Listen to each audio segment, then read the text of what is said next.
It's usually all about making birdies at TPC Summerlin if you want to win the Shriners Hospitals for Children Open. But down the stretch on Sunday in Las Vegas, with gusty winds confounding the field on the back nine, par turned out to be plenty good enough, as Patrick Cantlay can attest. With a par on the second playoff hole, the 25-year-old former College Player of the Year claimed the title, his first PGA Tour win, beating Alex Cejka and Wee Kim in the gloaming. Cantlay won after shooting a closing 67 to finish at 9 under 275.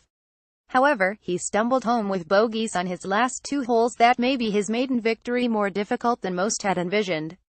Cantlay made yet another bogey on the first playoff hole, a return trip to the 18th hole, as did Cejka, who improbably got into the playoff after starting the day tied for 29th, then shooting a career-best 63, and Kim, who was 6 under on the day before bogeying his last hole in regulation. But Cantlay's par on the second playoff hole, the result of a nifty up-and-down save on the 18th again after Cejka made bogey and Kim a double, was enough to seal the victory.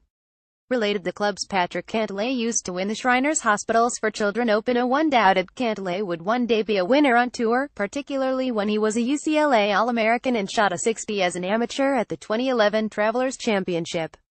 But his route to the PGA Tour took a detour when a stress fracture in his back caused him to miss nearly 3+ years of action.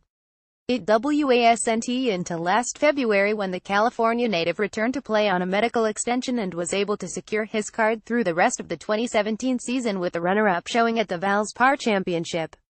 He wouldn't miss a cut the entire season, and reached the Tour Championship, one of just 2 rookies to do so. Beyond his physical comeback, there was an emotional one, too.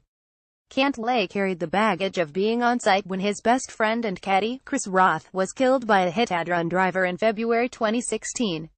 In the wake of his friend's death, and in the midst of his attempt to find his swing again, Cantlay wrestled with the idea of whether professional golf was really the career he should be pursuing.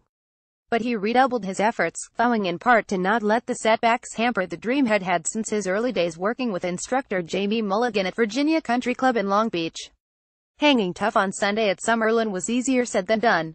The wild winds, which had appeared through the week, resulted in the highest winning score at the Shriners by 7 strokes, 16 under 1 in 2015 since the event became a single-course tournament in 2008. The difficult setup took a toll on the two players who shared the 54-hole lead entering Sunday in Vegas. Beau Hossler couldn't get a putt to drop as he shot a 2-over-73 to finish T7. Meanwhile, J.J. Spaun, tied for the lead with just 2 holes remaining, finished double bogey to fall to T10 after posting a 3-over-74. Watch Golf Digest videos.